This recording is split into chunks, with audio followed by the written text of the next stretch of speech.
எல்லோருக்கும் வணக்கங்க. இன்னைக்கு நம்ம பார்க்கக்கூடிய பதிவு என்னன்னு பார்த்தீங்கன்னா, வயிற்றில் நிறைய புழுக்கள்லாம் இருக்கும். அதாவது குழந்தைங்களுக்கு பார்த்தீங்கன்னா அந்த ஆனஸ் பகுதியில் அரிப்பு இதெல்லாம் இருக்கும். அந்த மாதிரி புழுக்களை நம்ம எப்படி வெளியேற்றுறது, நாட்டு மருத்துவம் மூலமாக எப்படி வெளியேற்றுறது அப்படிங்கிறத பற்றி தான் நம்ம இன்னைக்கு பார்க்க போகிறோம்.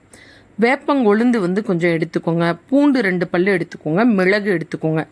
இதை 3ஐயும் நல்லா அரைச்சி, குழந்தைங்களாக இருந்துச்சு அப்படின்னா மிளகு அளவும், சிறுவர்களாக இருந்துச்சுன்னா ஒரு புளிக்கொட்டை அளவும், பெரியவர்களாக இருந்தால் ஒரு நெல்லிக்காய் அளவும் நீங்கள் ஒரு 3லிருந்து 5 நாட்கள் வரைக்கும் சாப்பிட்டுக்கிட்டு வந்தீங்க அப்படின்னா உங்களோட வயிற்றுல இருந்து எப்பேற்பட்ட புழுக்கள்னாலும் மலம் மூலமாக வெளியில் வந்துடும்.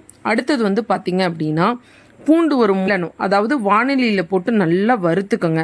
வறுத்துட்டு நல்லா பல்லில் வச்சுட்டு மெதுவாக கடித்து அந்த உமிழ்நீரோடு நீங்கள் மென்று முழுங்கும் போது பார்த்தீங்கன்னா அந்த சாறு உள்ளே போக போக உங்களுக்கு அந்த வயிற்றில் இருக்க புழுக்கள் மலம் மூலமாக வெளியில் வந்துடும்.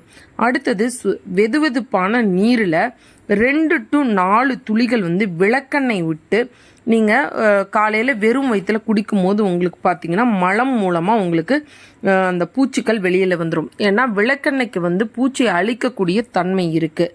அடுத்தது கொட்டைப்பாக்கு இருக்குது இல்லைங்களா, அந்த கொட்டைப்பாக்கு பூச்சி அழிக்கக்கூடிய தன்மை மிகவே இருக்குங்க.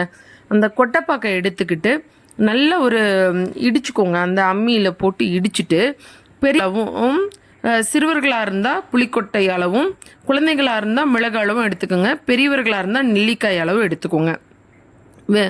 எடுத்து வெறும் வயிற்றில் அப்படியே குடிச்சுக்கோங்க. அப்படி இல்லை அப்படின்னா வெதுவெதுப்பான நீரில் கலந்து சாப்பிடுங்க, இல்லைன்னா பாலில் கலந்து கூட குடிக்கலாம். இப்படி 3 to 5 நாட்கள் செய்யும் போது உங்களோட வயிற்றில் இருக்க புழுக்கள் எல்லாமே அடிச்சுட்டு வெளியில் வந்துருங்க. அதே மாதிரி பார்த்திங்கன்னா பாவக்காய் இலை இருக்குது இல்லைங்களா, அதை எடுத்து குழந்தைங்களுக்கு பார்த்திங்கன்னா அதை கசக்கி ஆனஸில் ஊற்றுவாங்க.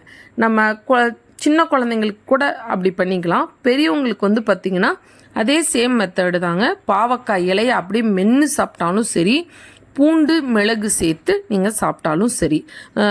பூண்டு 2 பல்லும், மிளகு ஒரு 3-4 மிளகும் சேர்த்து அரைச்சி நீங்கள் சாப்பிட்றது ரொம்பவே நல்லதுங்க.